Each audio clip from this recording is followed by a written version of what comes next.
Amém. Amós, capítulo 7, dando prosseguimento, portanto, à nossa escola bíblica, né? Já caminhando para mais da metade, caminhando para o fim do livro de Amós. Oi? Amém.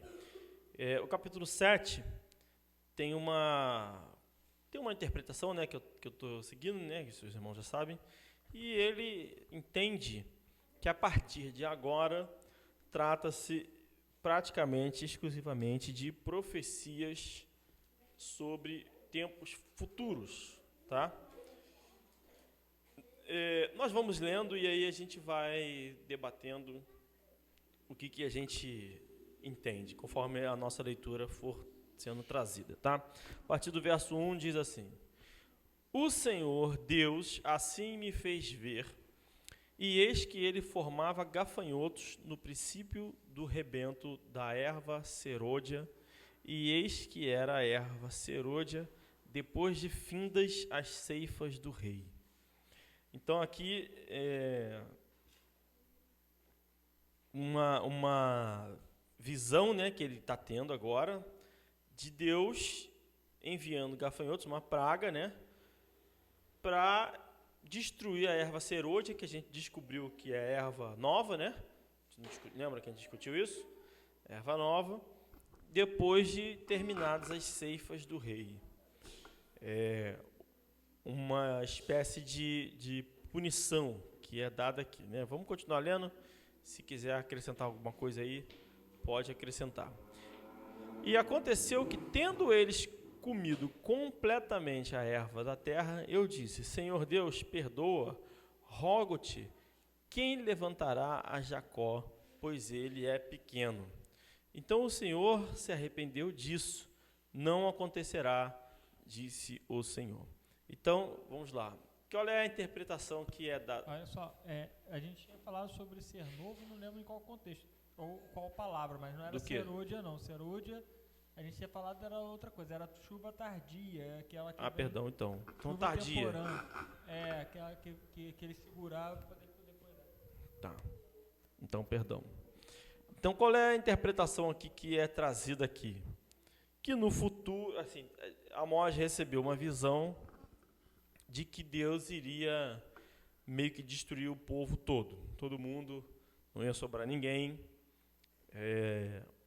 Mas aí ele intercede e aí Deus fala: não, isso não vai acontecer. Foi só uma visão que talvez que seria o merecido de Deus, né? O merecido por Deus para o povo.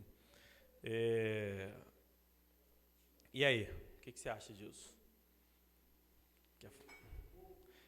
Uma espécie de punição que Deus não deu, mas que seria o merecido pelo povo de Deus, né? Acho que de ser o que está acontecendo aqui ou não, isso é falado na Bíblia em outros momentos, né? Uhum. É dito que Deus muitas vezes vai dar depois do juízo o pago àqueles que pecaram hoje. Por exemplo, você fica lá no texto em Timóteo, eu acho. Eu vou procurar o texto aqui, você pode falar aí também. Tá. Não, é exatamente isso que eu ia dizer, assim, esse tipo de interpretação, assim, que não... Eu fico sempre assim, se for uma visão de que todos nós merecíamos o inferno, a punição e tudo mais, e Deus não nos dará, eu concordo plenamente, porque de fato é isso mesmo, né? Nós merecemos isso, né? É a nossa parte. E o texto meio que dá a entender um pouco disso também. Se daqui para frente tudo é visão de coisas futuras, também pode ser que sim, né? Vamos continuar lendo, mas fala, o que você achou aí? O texto que eu achei aqui em 1 Timóteo capítulo 5, versículo 24 e 25 diz: os pecados de alguns homens são manifestos, precedendo o juízo, e alguns manifestam-se depois. Assim mesmo também as boas obras são manifestas, que são de outra maneira, não podem ocultar-se. E no livro de Malaquias, no capítulo 3, Deus também diz que então verão a diferença entre o que serve a Deus e o que o não serve. Né? Se pegar lá o livro de Malaquias, que eu não estou conseguindo abrir aqui ainda, mas... Então voltareis e vereis a diferença entre o justo e o ímpio, entre o que serve a Deus e o que o não o serve. depois de todos os tempos também. Aqui no Malaquias é o tempo final, já é o tempo do pago, onde que todo mundo vai descobrir tudo. O que me parece, assim, num primeiro momento, é que aqui em Amós, no capítulo 7, as visões vão demonstrando punições para o povo de Deus, que seriam, de fato, para o povo de Deus.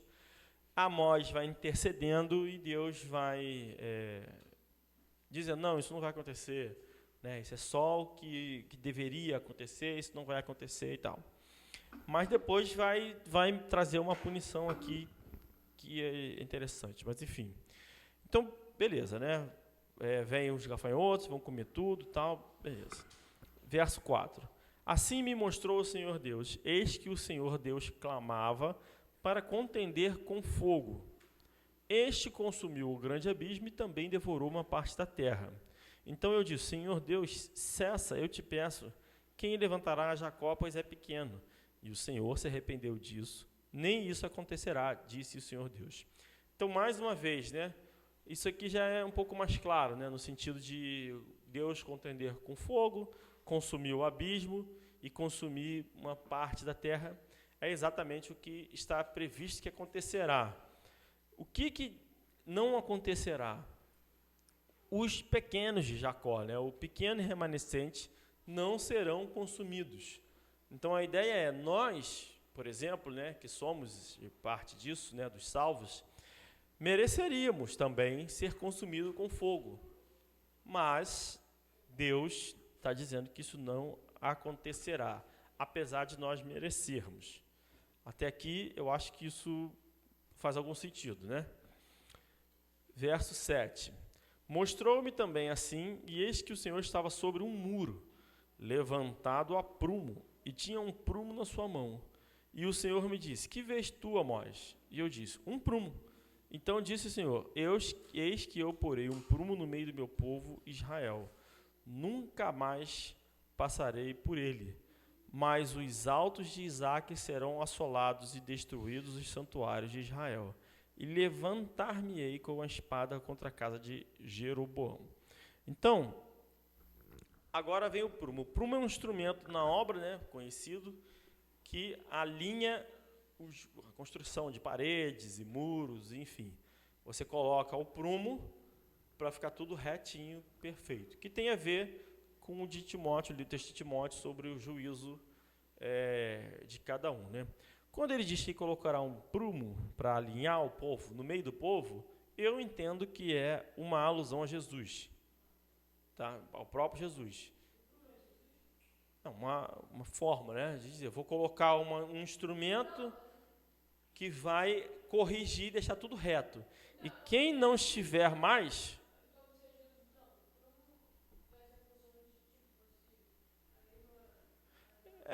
É como se fosse o caminho, né? O prumo, o caminho, são analogias que a Bíblia usa, né? Eu sou o caminho, o prumo, você ficar ali, né? Quem não estiver em Jesus estará fora do prumo, e aí nunca mais, diz o texto, né?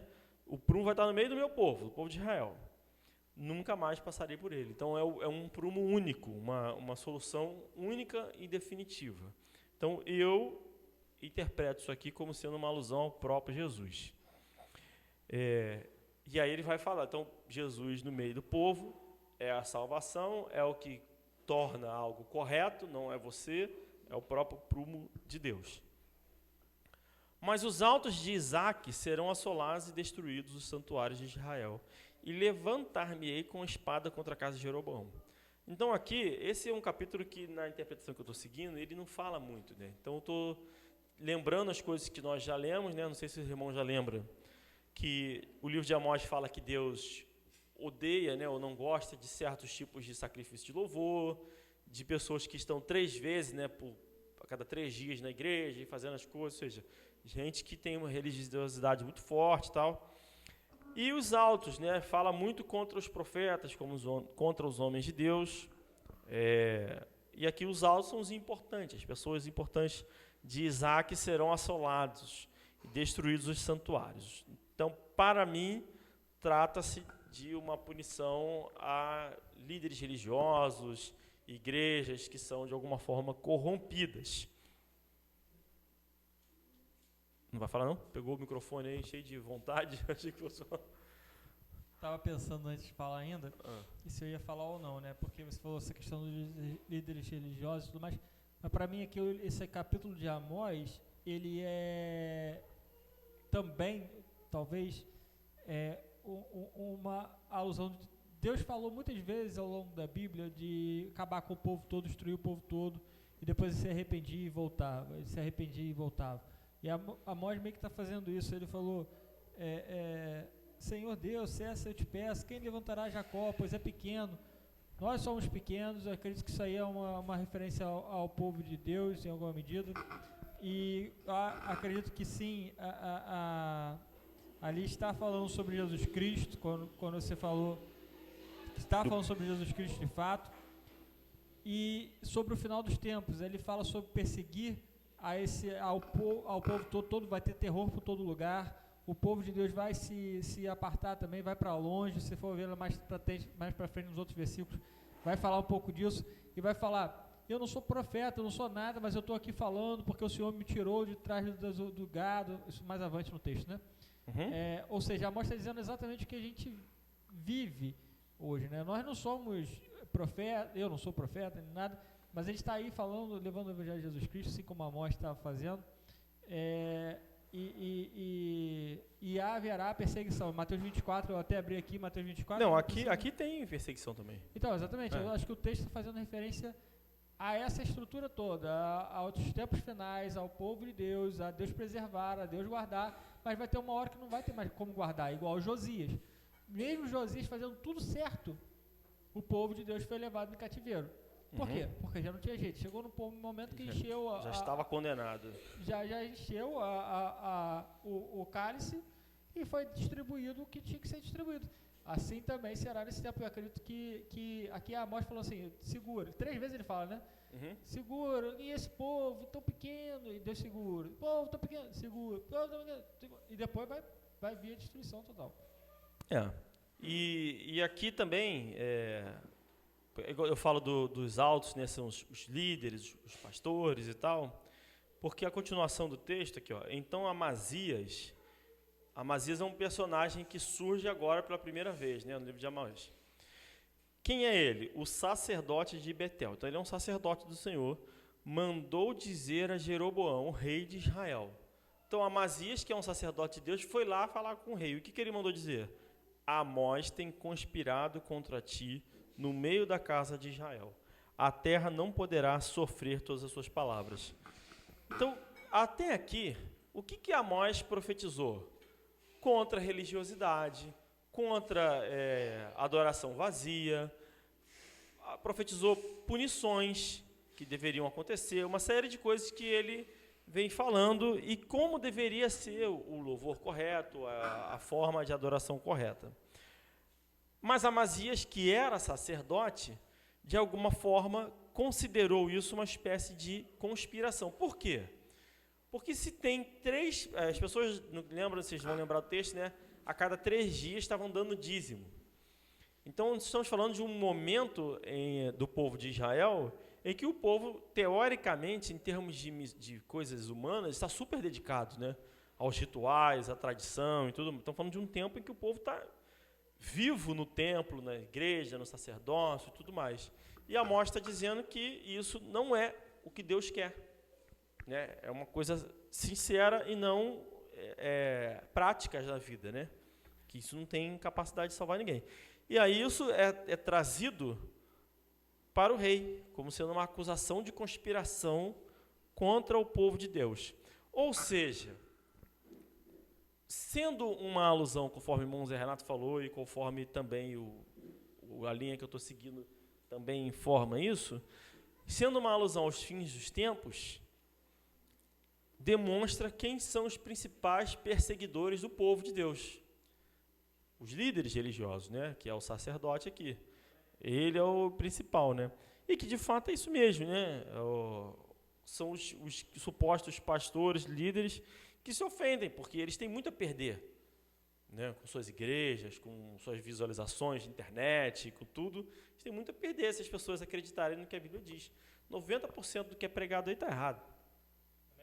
Fala. Eu estou olhando aqui o versículo final do capítulo, né? Uhum. Eu estava pensando... Pesado o versículo final. Exatamente, pesado. E eu estava pensando exatamente nisso. A gente prega contra esses pastores, contra esses líderes religiosos, e hão de levantar-se outros pela frente, e quem sabe algum não ouça, não escute, não se arrependa, e de repente volte atrás desse pensamento errado, né? Sobre o amor ao dinheiro, que é a raiz de todos os males.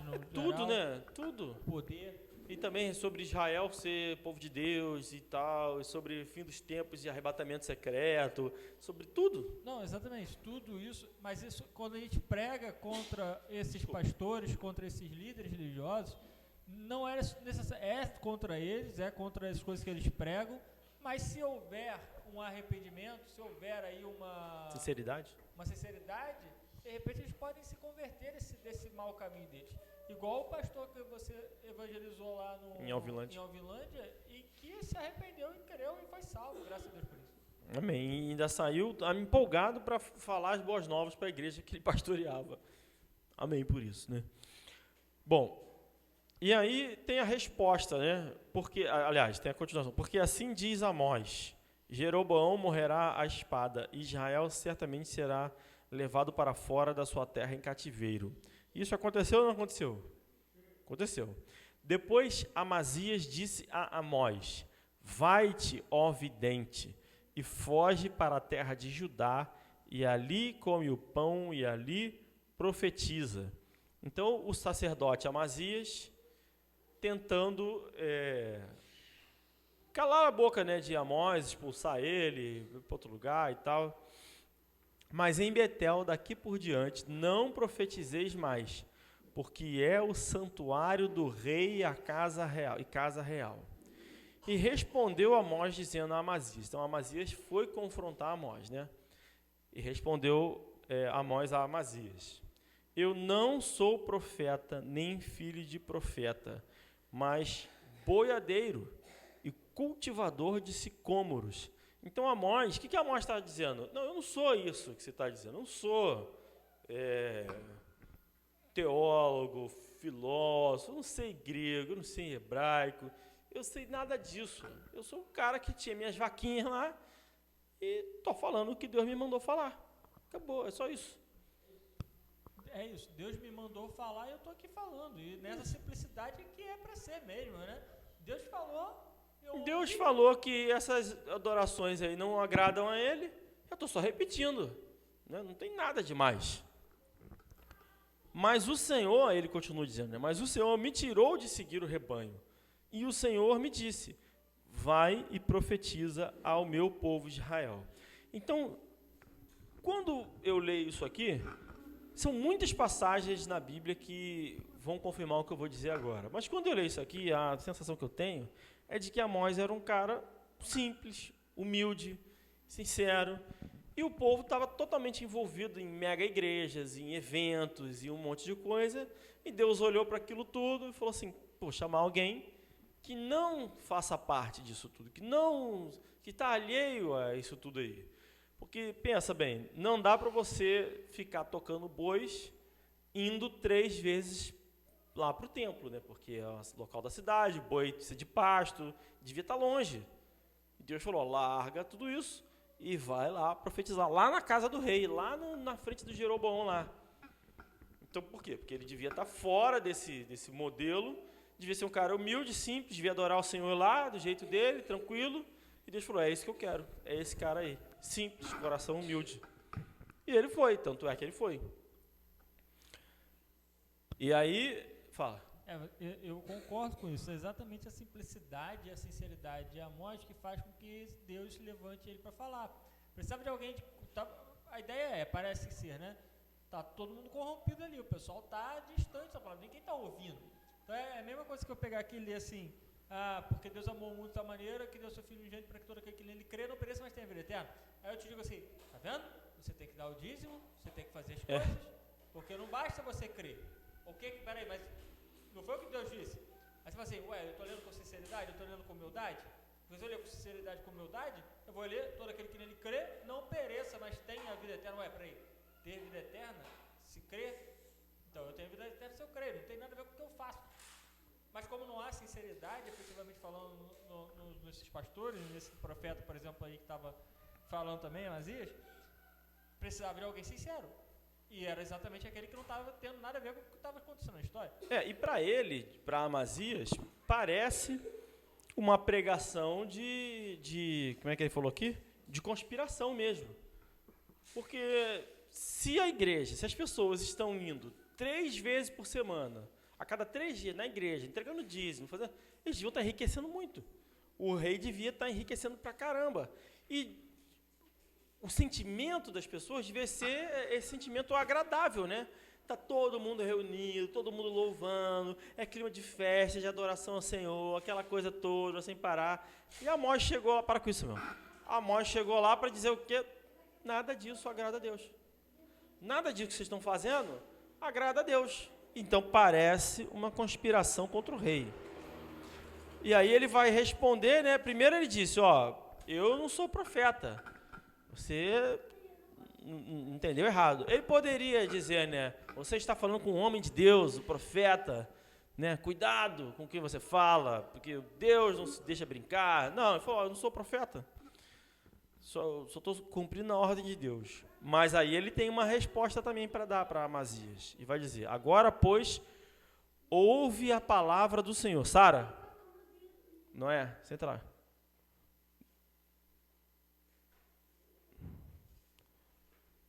Agora o Senhor me tirou de seguir o rebanho e tal. Agora, pois, ouve a palavra do Senhor. Tu dizes, não profetizes contra Israel, nem fales contra a casa de Isaque. Portanto, assim diz o Senhor. Então, qual é o grande confrontamento de Amós em relação a Amazias? Amazias fala o que está no coração dele. Né? Amós fala, você está dizendo. A resposta que eu te dou é, assim diz o Senhor. Então, a confrontação é, enquanto o sacerdote fala do coração dele, das grandes igrejas, dos grandes movimentos, de tudo que envolve hoje, que nós vemos hoje, né? Que desde prosperidade até Israel idolatrado, até ecumenismo, tudo. As pessoas estão falando de si. Mas existe uma palavra de Deus que é dita. E Amós está falando, olha, apesar de você falar isso, assim diz o Senhor. Quer falar alguma coisa? O texto é bastante claro sobre isso tudo, né, que o pastor está falando agora, por exemplo, quando o pastor diz que ecumenismo, por exemplo, todos são irmãos em Cristo, isso agrada a Deus? Não, porque Deus foi muito claro sobre isso, dizendo que não é bem assim. Então, ao longo da Bíblia, a gente pode pegar os textos depois e expor, para poder todo mundo perceber que não é isso que Deus fala, não é isso que Deus acredita, não é isso que Deus pensa. Agora, ainda você estava pensando sobre a questão das festas, das celebrações, que não agrada a Deus. Lá em Judas, capítulo único, né, no versículo 12, diz, estes são manchas em vossas festas de amor, banqueteando-se convosco e apacentando-se a si mesmo sem temor, são nuvens sem água, levados pelos ventos de uma para outra parte, são como árvores murchas e frutíferas, 2 vezes mortas, desarraigadas, ondas impetuosas do mar que espumam as suas mesmas abominações, estrelas errantes para os quais está eternamente reservada a negrura das trevas. Perfeito. Então, de forma bem clara, é claro que isso aí está se referindo especialmente à liderança, né? Todos que querem estar promovendo isso aí. Por exemplo, teve marcha para Jesus, ou vai ter, sei lá, em Niterói. Né? Vocês estão sabendo? Não. Pois é, eu soube. E vários pastores de diferentes denominações envolvidas. Aí alguém vai falar assim, poxa, mas isso não é uma oportunidade de evangelizar? Não. Vai evangelizar como? Cada um professa uma fé diferente do outro.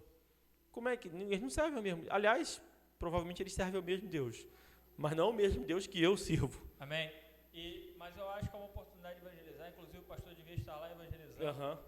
Ser perseguido e morto, tá? Porque sabe o que será, né? Não, se chegar alguém lá e pregar a verdade, o que eles vão falar? Vai pregar em outro canto. Aqui não. Aqui você está pregando a palavra de Deus contra o que a gente está... Isso é uma conspiração, pô. Eu vim aqui falar o que a Bíblia diz? Não, vai pregar em outro lugar. Exatamente, com certeza aconteceria isso. Tem certeza, quer testar? Absoluto, não quero não, porque não me interessa.